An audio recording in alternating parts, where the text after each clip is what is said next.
Hey, what's up, guys? My name's Jake. I'm sorry I couldn't be there with you guys in person today.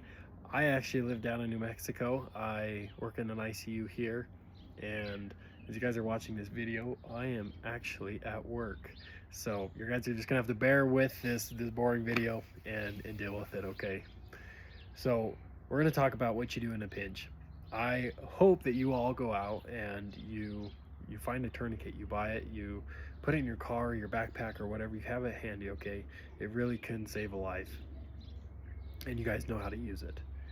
However, I'll be honest, I don't even pack mine around all the time. And so we're gonna talk about what we do in a pinch when you don't have a tourniquet or proper medical supplies that my classmates have shown you guys how to use. So I'm gonna give you a quick little scenario, and I want you guys to practice what you're gonna do in an emergency. You don't have tourniquets, you don't have anything. You have what you have on you right now. So get into pairs, just two people really quick, we don't have a lot of time, and decide decide who's gonna be the victim or the patient or the person that gets hurt, and then who's going to be the bystander that helps out, okay? Here's the scenario. You guys are leaving a sporting event, football game or something. You climb over a little metal fence to get back to your car, trying to take a shortcut. One of you falls, patient, and they land on a broken metal fence pole and they cut their leg open. You're bleeding through your pants all over the place. You can't get it to stop. So you call 911. They say, we're going to probably be at least 10 minutes out, okay? Well, what are you going to do in those 10 minutes, okay? So the bystander and you figure out what you're going to do, maybe a makeshift tourniquet on how you're going to stop the bleed, okay? I'm going to give you guys just a few minutes. Have my colleagues press pause and we'll get back together once you guys kind of get it figured out, and we'll go over how it goes. Okay, hopefully you guys got that sorted out. You got the bleed stopped. Ambulance got there, took you off to the hospital, and we're getting you fixed up. So let's go over a couple things that maybe you guys did and maybe you shouldn't have done, or maybe you did and you did it correct, and that's awesome. So the first myth that I want to break or get you guys to know is that you cannot get a tourniquet too tight, especially a homemade one, okay? Chances are it's not tight enough. And so I'm going to show you guys just a trick. I happen to have my belt on me. I always go out with my belt. So this is what I use on my leg, and I have a pen. Buddy had a pen. It could have been a stick or whatever. Okay, so the thing you can do is you can actually use this just like the tourniquets that they have there. Put the stick in there, and then once it's around your leg, right, use it to twist, and it will actually tighten it up, okay? And it will make it far tighter than you could ever cinch or tight down, right? And then just hold it there. That's all you got to do, and that's a makeshift tourniquet. The second thing is maybe you guys got creative and you pulled a shoestring off and you use that, or a charger cord or whatever. Now, if you're going to literally bleed out and die, you can use that. However, it will cause tissue damage, okay, to where that site is, and we want to avoid lasting permanent damage.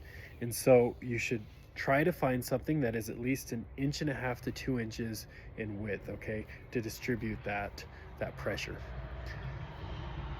Again, in a pinch, do what you got to do, but find something like that. Shirts, belts, hoodies, cloth, those work fabulously. Another thing is checking the tourniquet to see if it stops bleeding if you take it off.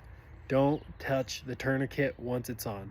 Same with bandages, okay? Let's say that you fell, and instead of landing on your leg, you landed on your abdomen, your tummy, and it burst open and it's bleeding. You can't put a tourniquet on your chest. It's not gonna work, right? So you have to pack the wound just like my friends taught you guys, okay?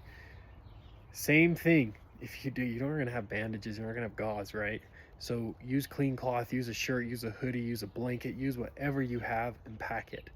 Same thing though, don't peek at it to see if the bleeding stopped, okay? It takes time for those things to clot over and stop bleeding. So don't peek. If it bleeds through, add more cloth, more blankets, more shirts, whatever you have, and then keep the pressure on it, okay? So don't check the wounds.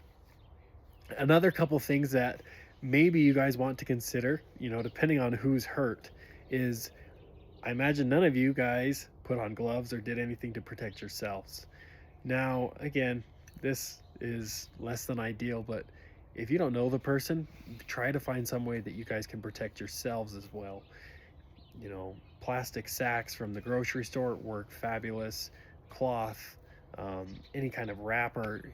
Just be creative. And again, I know that's inconvenient, but if you have it, use it, okay? Keep yourself safe as well in these situations.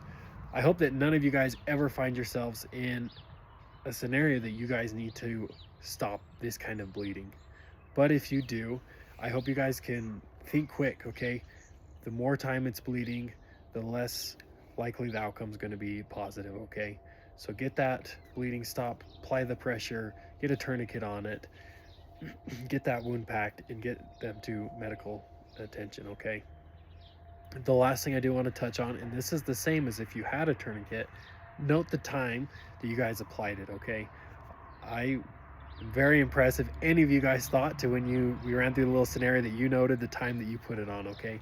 But when you get to the hospital, we're gonna wanna know, when was this applied? Because that way we can go through the work of saving that limb, okay?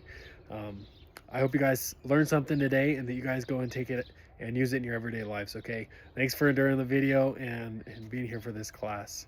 Hope you guys have a good one.